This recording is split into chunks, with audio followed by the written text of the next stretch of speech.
We're here at Coil in Philadelphia.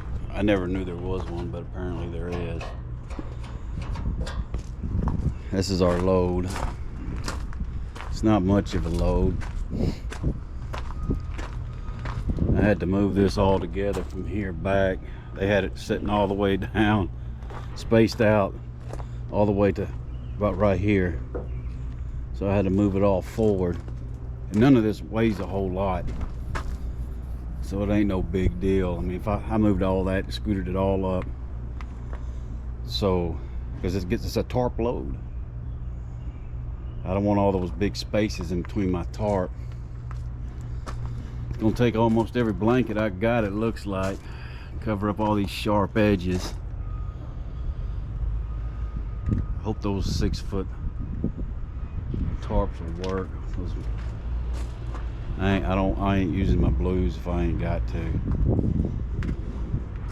We'll find out. It should be okay. That's not taller than I am, and then it's also going to be more at an angle, but we'll find out. Got a box.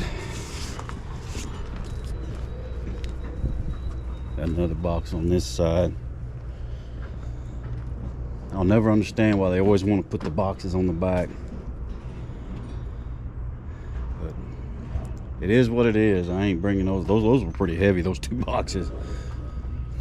I ain't moving this all around just to carry those heavy boxes up here and put them in the front.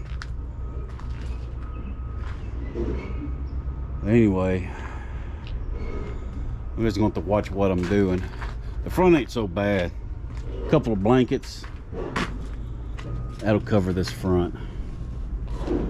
The one I'm really worried about is this one right there. If I don't cover that good, it's gonna rip it. This one I might get away with because of the angle of the tarp, but still I need to put something on there, because if I can't get that tarp tight enough, it's gonna bounce back and forth and it'll cut it. So let me get my tarps and go to work, or my blankets. I need them first.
got.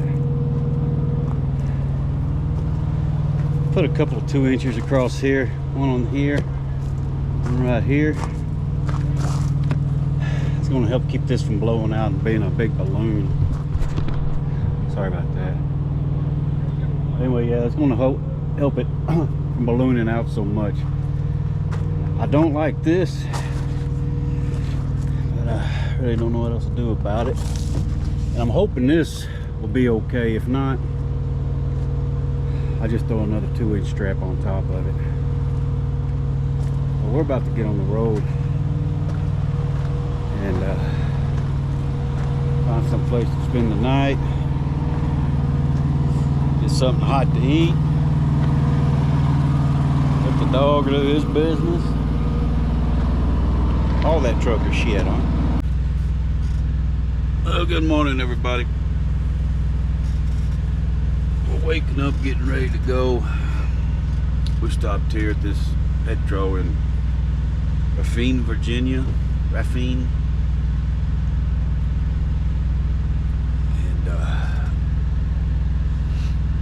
we are just about ready to hit the road. Go on down. It'll probably be a pretty good drive today. I only drove about 300 miles yesterday, and I called it quits. That was enough for me. We stopped here, we took a shower. It's got a lot of grass. Scooter likes to run around.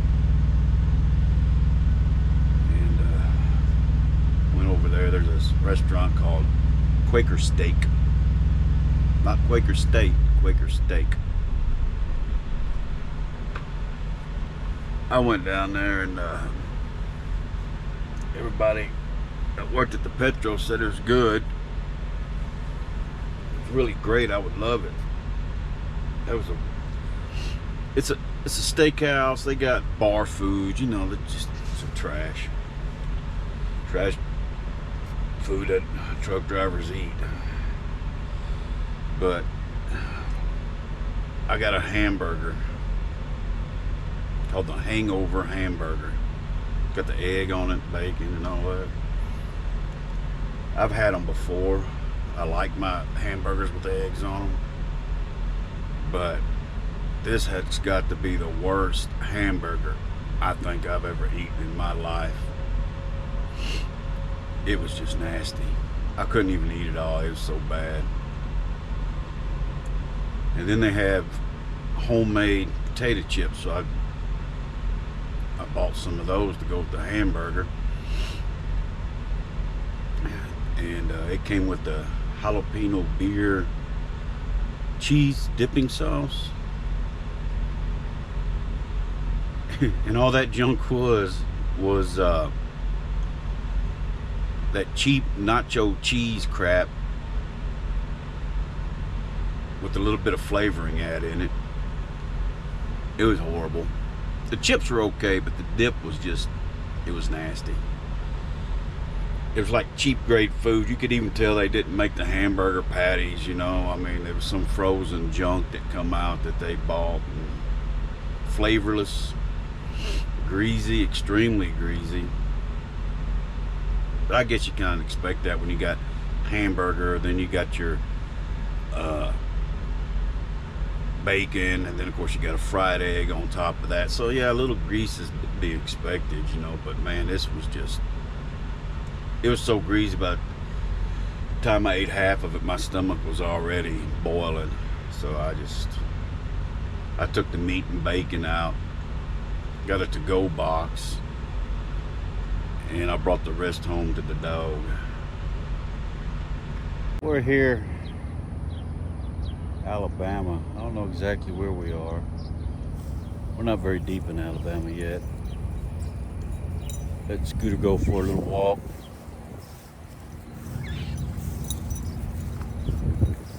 Stretch his legs, do his thing. And he's done. I'm gonna go to that little restaurant right there. I think I've been there before, actually, when I was doing my training. think we stopped here and I went in there. I'm about to find out. I'm about to go see if they got anything good to eat. Hopefully it's still open.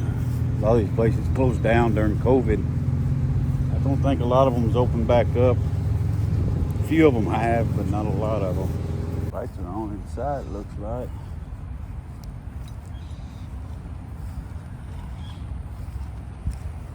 I'm correct, this is the place I came to and I got a tuna melt. It was really good.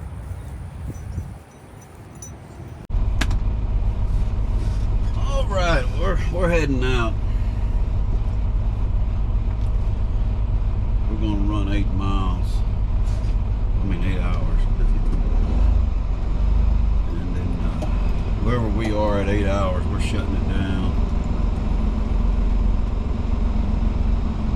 This should pretty much put us right on top where we need to be.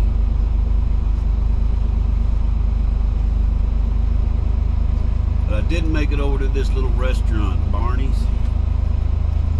Good food. Good food. I would highly recommend it. It wasn't real expensive. I mean, they have steaks in there. They had salmon in there. I got the chopped steak with onions, mushrooms, and brown gravy. And I also got the shrimp appetizer, the Cajun shrimp appetizer. They were really good. But it beats the hell out of that Quaker steak I was at over in Virginia. That was the worst hamburger I think I've ever had in my life. This is just a little place. It's nothing fancy. I mean, some of the chairs in there are broke. Little bar. But if y'all over here in this way, I would recommend stopping there and getting a bite to eat if you're hungry. Oh, and the cake was homemade.